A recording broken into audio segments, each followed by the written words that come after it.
बंधू अशोक खरात 10वी नापास असल्याचा दावा नाशिकच्या सिन्नरमधल्या एका स्थानिकानं केलाय। शिक्षण अर्धवट सोडून प्रॉपर्टी डीलर म्हणून काम करणाऱ्या खरातचे गुन्हेगारी जगताशी असलेले संबंध तब्बल 20 वर्षांपासूनचे असल्याचंही सांगितलं जातंय। अशोक खरात प्रकरणात आणखी एक मोठी माहिती समोर आलेली आहे। आणि गावातून येतो का नाही, आई वडील असेल, बहीण असेल, भाऊ असेल, यांना पण हा कधी परत यायची आशा पण सोडून दिली होती।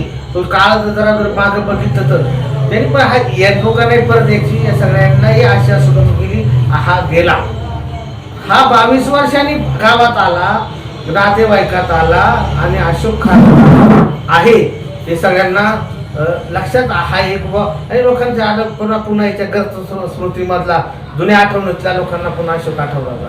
अशी अशोकची पार्श्वभूमी। हा मुळातच 10वी नापास आहे। आता माझा पण एक मोठा प्रश्न आहे की 10वी नापास व्यक्ती कॅप्टन कशी होती नेव्ही मधले, हा एक मोठा प्रश्न आहे।